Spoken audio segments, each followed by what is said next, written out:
Hello दोस्तों, radical classes पर आप सभी का स्वागत है। इस वीडियो में हम बात करेंगे संविधान के स्रोत से संबंधित महत्वपूर्ण प्रश्नों के बारे में। और संविधान के स्रोत से संबंधित अगर आपको सारे महत्वपूर्ण बिंदु देखने हैं तो आप हमारे डिस्क्रिप्शन में लिंक दिया गया है संविधान की प्लेलिस्ट का, वहाँ पे जाके प्लेलिस्ट ज़रूर चेक करिए। आपको संविधान से संबंधित सारी वीडियो वहाँ पर उस प्लेलिस्ट में मिल जाएंगी। तो आज इस वीडियो में हम बात करने वाले हैं कुछ महत्वपूर्ण प्रश्नों के बारे में। चलिए मैं आपको अपने बारे में बता दूं। मैं कुलदीप पलानिया, MA पॉलिटिकल साइंस। आप मुझसे डायरेक्ट बात कर सकते हैं। मेरी ईमेल आईडी kuldeeppalania630@gmail.com। एजुकेशन से संबंधित आपको कोई भी क्वेरी है आप मुझे मैसेज कीजिए। और हमारे साथ टेलीग्राम पर किसी भी वीडियो की PDF फाइल के लिए ज़रूर जुड़िएगा रेडिकल क्लासेस @रेडिकल क्लासेस पर। तो चलिए क्वेश्चंस के बारे में बात करते हैं। हमारा सबसे पहला क्वेश्चन, भारत के संविधान में उद्देशिका का विचार लिया गया है, यानी जो हमारे संविधान में उद्देशिका का विचार है वो कहाँ से लिया गया है, तो ये है option D, America. Next question, भारतीय राजनीतिक व्यवस्था में इनमें से कौन सर्वोच्च है? तो मैं आपको बता दूं कि सर्वोच्च जो है वो हमारे देश में सबसे सर्वोच्च है संविधान। नेक्स्ट क्वेश्चन नंबर 3, उद्देशिका की भाषा किस देश के संविधान से ली गई है? अभी बात की थी हमने पहले क्वेश्चन में उद्देशिका का विचार, तो विचार अमेरिका से है और उद्देशिका या प्रस्तावना की भाषा ऑस्ट्रेलिया से है, तो option number C. Question number 4, भारतीय संविधान में न्यायिक पुनर्विलोकन की व्यवस्था ली गई है। न्यायिक पुनर्विलोकन बोले तो इंग्लिश में जुडिशियल रिव्यू, ये ली गई है अमेरिका से। तो जुडिशियल रिव्यू या न्यायिक पुनर्विलोकन जो है, ये जब कोई प्रस्ताव संसद में पेश किया जाता है और संसद उसे पास करके राष्ट्रपति के पास भेजती है, राष्ट्रपति उसे अपनी अनुमति दे देते हैं, तो वो प्रस्ताव एक कानून में बदल जाता है। और फिर इसी कानून को सुप्रीम कोर्ट ये देखता है कि ये कानून सही है, लोक कल्याण के लिए है और कहीं हमारे मौलिक अधिकारों का हनन तो नहीं कर रहा है, मौलिक अधिकारों का दायरा कम तो नहीं कर रहा है। तो इस चीज़ को देखता है हमारा सुप्रीम कोर्ट, और अगर वो सही है तो उसे वैध करार दे दिया जाता है, वरना उसे अवैध घोषित कर नल एंड वॉइड यानी उसे उस कानून को ख़त्म कर दिया जाता है। तो इसी व्यवस्था को कहा जाता है न्यायिक पुनर्विलोकन, और ये ली गई है अमेरिका से। नेक्स्ट क्वेश्चन नंबर 5, भारत की संघात्मक व्यवस्था किस देश से संबंधित है? ठीक है, तो जो हमारी संघात्मक व्यवस्था है वो कनाडा से ली गई है, ऑप्शन नंबर ए। ठीक है, संघात्मक व्यवस्था बात करें तो भारत राज्यों का संघ है, यह अनुच्छेद 1 में दिया गया है, यानी संघ और केंद्र दो तरह से यहाँ पे वर्क करते हैं, इसीलिए भारत की जो व्यवस्था है वो संघात्मक है। क्वेश्चन नंबर 6 में वही बात दोबारा से पूछी गई है कि राज्यों का संघ की जो संकल्पना है वो किस देश से प्राप्त की गई है, तो option number C, British North America, या बोले तो इसी को ही बोला जाता है क्या, कनाडा। ठीक है, क्वेश्चन नंबर 7, भारतीय संविधान में संवर्ती सूची की अवधारणा गृहीत की गई है, तो संवर्ती सूची जो ली गई है वो हमारी ऑस्ट्रेलिया से। क्वेश्चन नंबर 8, भारतीय संविधान में राज्यों के नीतिनिर्देशक तत्वों की संकल्पना किस देश के संविधान पर आधारित है? जो हमारे देश में राज्य के नीतिनिर्देशक सिद्धांत या नीतिनिर्देशक तत्व जो लिए गए हैं वो लिए गए हैं आयरलैंड से। नेक्स्ट क्वेश्चन नंबर 9 क्या है, राज्यसभा। देखो राज्यसभा में जो मनोनीत व्यक्ति होते हैं, 12 व्यक्ति मनोनीत होते हैं, यानी बोले तो ये उसी तरीके से है ये क्वेश्चन कि वो अवधारणा कहाँ से ली गई है, तो ये आयरिश गणतंत्र से।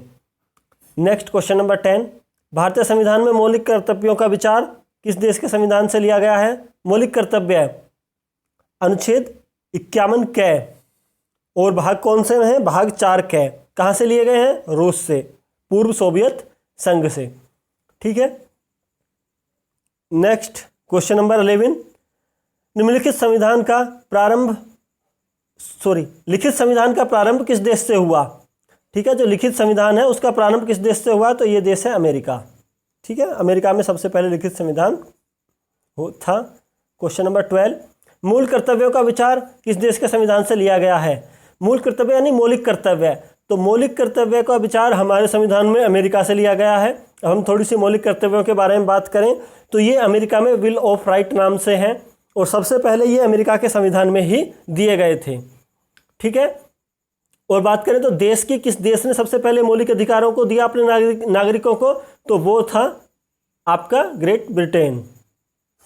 नेक्स्ट क्वेश्चन नंबर 13, निम्नलिखित में से कौन सा लक्षण भारतीय परिसंघ और अमेरिकी परिसंघ में समान रूप से पाया जाता है? यानी भारत और अमेरिका दोनों में पाया जाता है। एक ही नागरिकता? नहीं, एक ही नागरिकता अमेरिका में नहीं है। बी, संविधान की 3 अनुसूचियां? ये भी नहीं है। न्यायपालिका की द्वैतता? नहीं है बिल्कुल भी अमेरिका में। डी, संविधान के निर्वचन के लिए परिसंघ या उच्चतम न्यायालय? हाँ, ये बिल्कुल, ये जो स्टेटमेंट है ये पुनर्विलोकन से ही और संविधान की के साथ साथ उच्चतम न्यायालय की सर्वोच्चता को दर्शाता है। ठीक है, क्वेश्चन नंबर 14, निम्नलिखित में से कौन सा कथन सत्य है? सत्य है, जो कथन सही है वो बताना है। ए, संयुक्त राज्य अमेरिका में सरकार की संघीय प्रणाली है? चलो देखते हैं, इसे अभी छोड़ते हैं। बी ऑप्शन को देखते हैं, फ्रांस में सरकार की संघीय प्रणाली है? नहीं। हाँ, यहाँ पर है, अमेरिका में संघीय प्रणाली है, अमेरिका और भारत में, फ्रांस में नहीं है।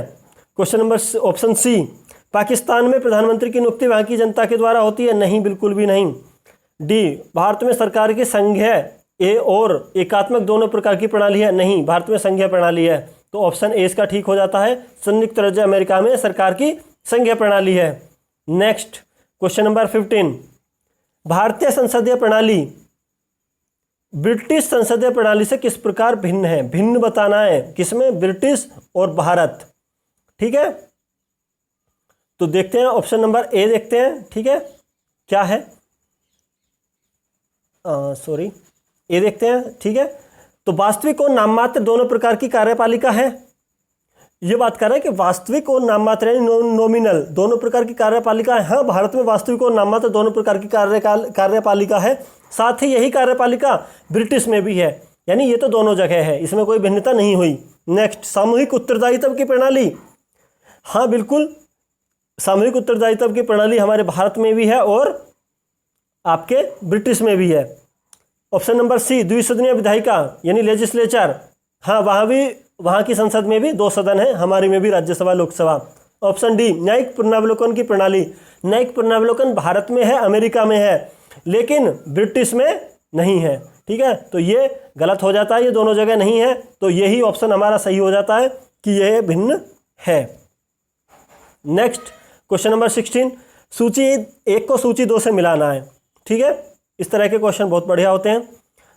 चलिए देखते हैं, ए में क्या दिया गया? मौलिक अधिकार। स्रोत क्या है? मौलिक अधिकारों का स्रोत अभी हमने बात की थी, क्या है?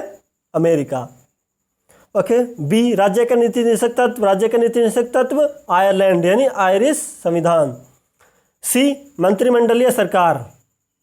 मंत्रिमंडलीय सरकार, चलो आपने अभी तक नहीं देखा क्वेश्चन में, हम डी को देखते हैं, आपको एक करने का तरीका भी बताता हूं। हो सकता है आपको मंत्रिमंडलीय सरकार नहीं पता, चलो कोई बात नहीं। केंद्र राज्य संबंध? हाँ, वही राज्यों का संघ यानी केंद्र राज्य संबंध कहाँ से है? कनाडा से। तो मंत्रिमंडलीय सरकार के पास क्या बचता है? ब्रिटिश संविधान। तो 1 का 4, ए के लिए 4 तो सभी में है।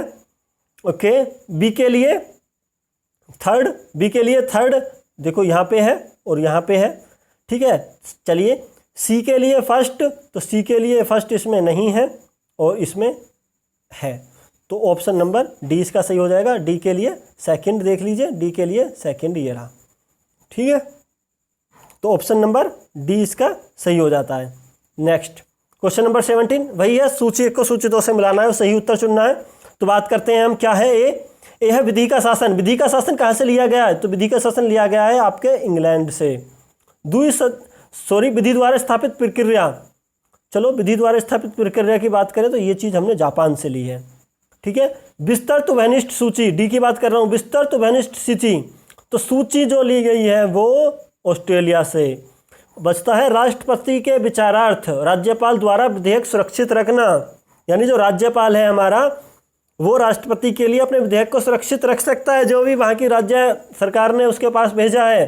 तो ये जो व्यवस्था है ये ली गई है कनाडा से। तो ए के लिए होता है ऑप्शन 2, ए के लिए ऑप्शन 2 देखिए ये रहा और ये रहा। बी के लिए ऑप्शन 3 सिर्फ इसमें है, तो ऑप्शन नंबर डी आपका सही हो जाता है। ठीक है, इस तरीके से हम ऑप्शन चूज करने पे आप पे आने चाहिए, इस तरीके से करते हैं। तो आप सभी का वीडियो देखने के लिए बहुत बहुत धन्यवाद। हमारे चैनल को सब्सक्राइब जरूर करना और प्लेलिस्ट एक बार जरूर चेक करें। लाइक कमेंट शेयर जरूर करें अगर आपको वीडियो पसंद आई है तो। धन्यवाद, नमस्ते।